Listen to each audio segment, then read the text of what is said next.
All right, guys, so we're tying just a little kind of Frenchie type pattern here. Well, it is just a Frenchie. I've got some 015 lead wire on this Umpqua XC400 hook. 015 lead wire with a 5/32 bead, and this is a size 14 hook, so kind of a, oversized bead, small hook type of thing, which works really well here on the McKenzie, Willamette, Deschutes, as the water kind of drops and gets lower. So, and I'm also using this Semperfli Nano Silk thread, which we started carrying maybe 2 or 3 months ago, but it's basically GSP thread, really super strong stuff. And real thin, so it makes a really thin body. So if you want something a little bit more bulky, I would tie this in, with like a Vetus 8/0 or something, just a little bit heavier, just to create a little bit more bulk. But I like these things for this time of year, really pretty thin. So, and I did about 6 or 7 turns of that 015 lead wire. You can use lead free, obviously. And then, like I said, gold slotted tungsten bead in the 5/32. So first things first here, we're gonna just tie in a tail with some Coq de Leon. You can use pheasant tail for the tail. It's not quite as durable. And this is, it doesn't matter at all what color of this Coq de Leon you use, but this is barred and speckled aconchado. Okay, I'm going to take a dozen or so of these fibers, maybe a little bit less than that. Line them up on the hook. Make sure that thread's all nice and flattened. I give that one turn. That's too long there. You want that tail about the length of the shank. So then I just pull that to length. That's just about right. And now I'll start wrapping forward just to secure those tailing fibers in. And then I go all the way up to the bead and then back down. Then I'll just trim those tags off. Okay, and I'm just going to go all the way back down just for symmetry here. And then back up. Okay. And then you can see there's a little bit of a bump where that lead wire met the shank. So from there, I'm just going to tie in my small uni copper wire just right on the, I'll do it on the camera side. So right where that bump kind of starts, right about there. Give that a couple turns just to hold it in. And then I'm going for a little bit of a flash through the body, and this is just MFC Crelex in UV Pearl. This is the color.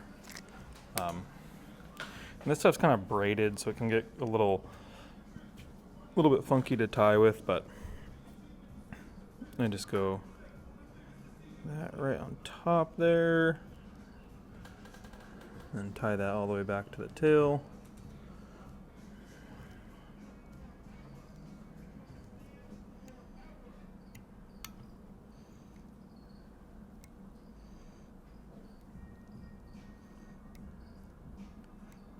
Okay, I'll just leave my thread right there like that. Trim off those tag ends. And now just a natural pheasant tail. Gonna use about 6 or 7 of these fibers here. I like to tie in with just a little bit more because they are pretty brittle, so if they break off, then you've got more to work with. It's a little bit too many.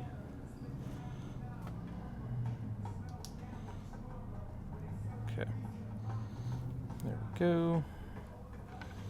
I'm just going to kind of square up those tips, just like that.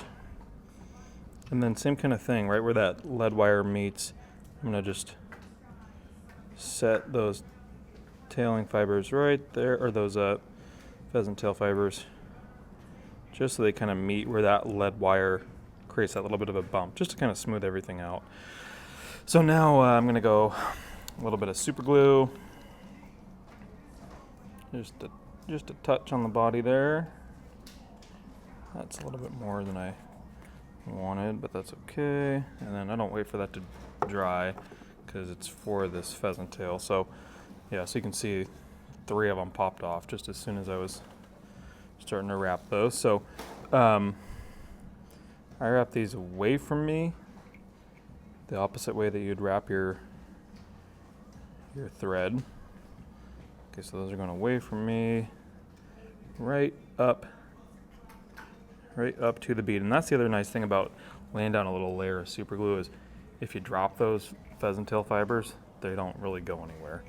Versus, if you didn't glue that underbody down, if you let go of those things, they'd all just go flying. So that's a good little strategy there. Okay. So nice short, relatively skinny body there. Now I'm going this flash, this Creelex flash. I'm going to wrap that the same way that I wrapped the pheasant tail. So going back up the body here, just giving that a couple wraps.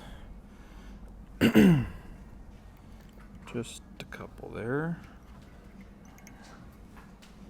And this is where this stuff can get kind of a little unruly on you, so just be careful.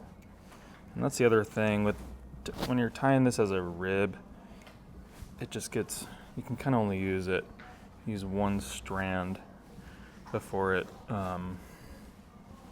gets kind of gnarled. So don't cut a huge strip of it off because it gets, kind of nasty. And then this copper wire, I'm going to wrap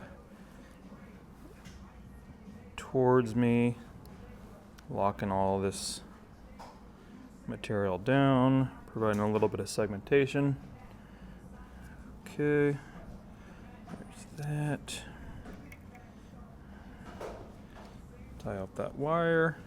And this is this next step here is really, you can go crazy with the different colors of dubbing. We've been tying them in this peacock black, which is really good. You can tie them in pink, red, blue, whatever you want.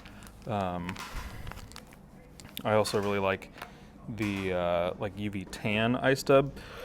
That's a really good one. So just a real thin layer of peacock black ice dub here. That's the other thing. That's the other nice part with this. Of this real thin nano silk thread, you can make a really skinny little dubbing noodle. So I'm just going to build that up just a touch there. That's good. And if I was using a little bit thicker thread, I would make kind of a little hot spot right in front of the bead, but this stuff just kind of digs right in. So I'm just going to whip finish here, not worry about, it's kind of making a little bit of a hot spot. So, yeah, that looks better anyway. Okay, perfect. So there it is. You're kind of scaled down, for around here at least, scaled down, big bead, small hook, Frenchie. Fish this under a chubby Chernobyl, or in a Euro setup, or under an indicator. But really pretty good fly. So give this one a shot and let us know how it works. Thanks.